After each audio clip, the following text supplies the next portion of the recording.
Looking for a pretty and easy 2-row repeat crochet stitch? If that sounds like you, why not try the 3 double crochet cluster stitch? It works up really easily and gives beautiful detail to your crochet projects. If you're ready to learn, I'm Rachel from Hope Corner Farm, and by day I'm a home ec teacher who teaches hundreds of students how to crochet. And let's grab a hook and some yarn and we'll get crocheting.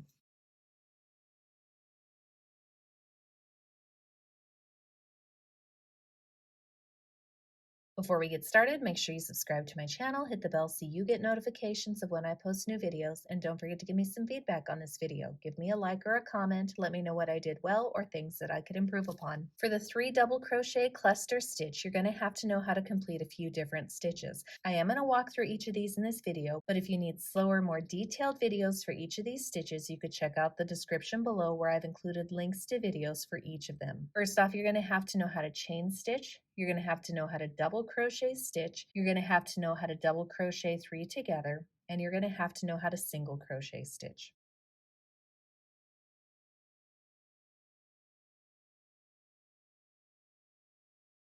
For today's crochet tutorial, I'm going to use a size J 6.0 millimeter crochet hook as well as some size 4 medium weight yarn in this teal color. Use whatever works best for you. You may also need a pair of scissors and a yarn needle to complete your project. Today's crochet tutorial is written using US crochet terms.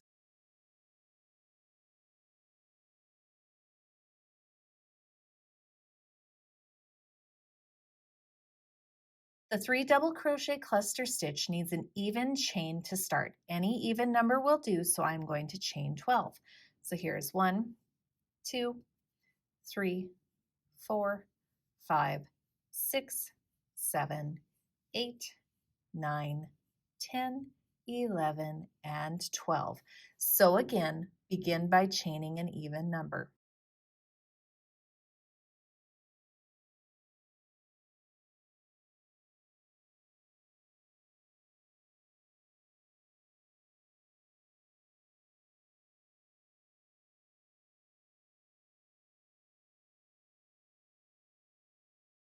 For row 1, you're going to start by working into the second chain from the crochet hook, so 1 and 2. I personally am going to work into the back bump of the chain, but you could work into the chain however works best for you. There is no right or wrong way to work into this chain. Into that second chain from the crochet hook, we're going to work a single crochet stitch. So without yarning over, we insert our hook, yarn over, pull through, yarn over, pull through 2 loops to complete a single crochet stitch. And we are going to place 1 single crochet stitch in each of the chains across. So row 1 is a row of single crochet stitches. Now, you could start this project with a foundation single crochet stitch. If you do that, you would foundation single crochet an odd number because we lose 1 stitch by working into the second chain from the crochet hook. Also note, if you choose a foundation single crochet start, you would then skip to row 2 to start your project.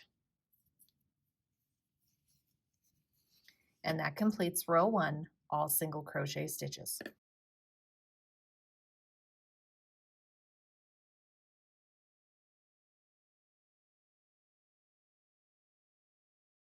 For row 2, we start by chaining 2 and then turning our work. Into the very first stitch, we're going to work a double crochet stitch. So we yarn over, insert, yarn over, pull through, yarn over, pull through 2 loops, yarn over, pull through 2 loops to complete a double crochet stitch. Now we're going to go into the next stitch, and into that next stitch we're going to double crochet 3 together. So what that looks like is this.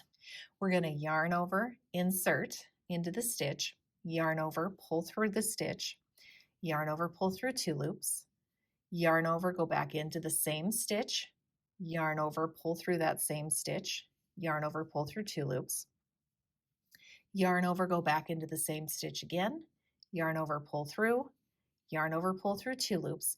Now I have 4 loops remaining on my crochet hook, and you can see the 1, 2, 3 double crochets that we're working together. To complete this double crochet 3 together, I'm going to yarn over, pull through all loops to complete a double crochet 3 together. Now we're going to get into the repeat for our row, and the repeat for our row is worked across 2 stitches. So what we're going to do is we're going to chain 1, we're going to skip a stitch, and into the next stitch we're going to double crochet 3 together. So we're going to work a double crochet 3 together just like we did in the previous one. and that completes the repeat. So again, the repeat is chain 1, skip a stitch, into the next stitch, work a double crochet 3 together. You're going to do that to the end of the row until you have 1 stitch remaining for your row. So again, you chain 1, skip, double crochet 3 together until we have 1 stitch remaining for the row.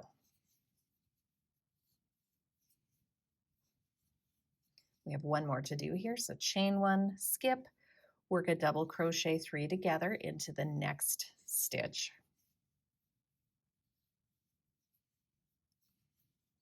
And then when you have 1 stitch remaining for the row, you're not chaining 1, so we just finished our double crochet 3 together cluster. I have not chained 1, and so without chaining 1, I'm going to then work a regular double crochet stitch into the very last stitch of the row. And that completes row 2.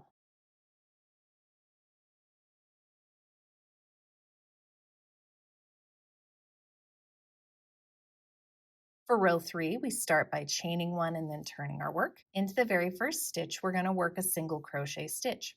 And then we're going to place 1 single crochet stitch in each of the stitches across. So not only the top of the double crochet 3 together, but also into the chain 1. So we're working a single crochet in every stitch from the previous row.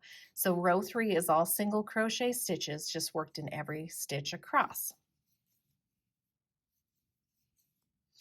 And note when we get to the end of the row, we're not going to work into that chain 2. It does not count in our stitch count, and so we're going to ignore it. The last stitch that we're going to work for the row is into the top of that very first double crochet from the previous row.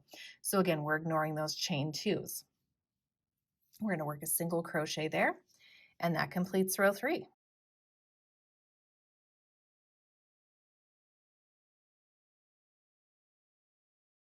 For the remainder of your project using the 3 double crochet cluster stitch, you're simply going to keep alternating row 2 with row 3. You're going to alternate row 2, which is your row of double crochet 3 together clusters, and then row 3, which is your row of single crochet stitches. And you're just going to keep alternating row 2, row 3, row 2, row 3 until you are done with your project.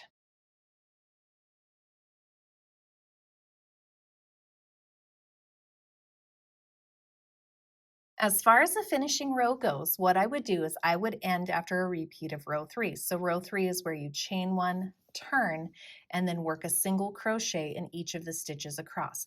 So I would end on a row of single crochet stitches. I do that because it's going to more closely match the bottom where we started with a row of single crochet stitches. So by ending with a row of single crochet stitches, our project is going to look a lot more uniform. This stitch does look pretty similar on each side. I will tell you that when it comes to the right side or the front side of your project, it does slightly bow out towards one side versus to the other. So just kind of keep that in mind that it looks pretty similar on each side. It's just that the right side, there's a little more textural bump out detail towards the right side. So keep that in mind when choosing this stitch. And that's how to crochet the 3 double crochet cluster stitch. I hope you guys found this tutorial helpful. Don't forget to subscribe to my channel, hit the bell so you get notifications of when I post new videos. And if you're looking for another fun crochet stitch to try, you could check out my cluster V stitch tutorial right here. And I hope you have a wonderful day.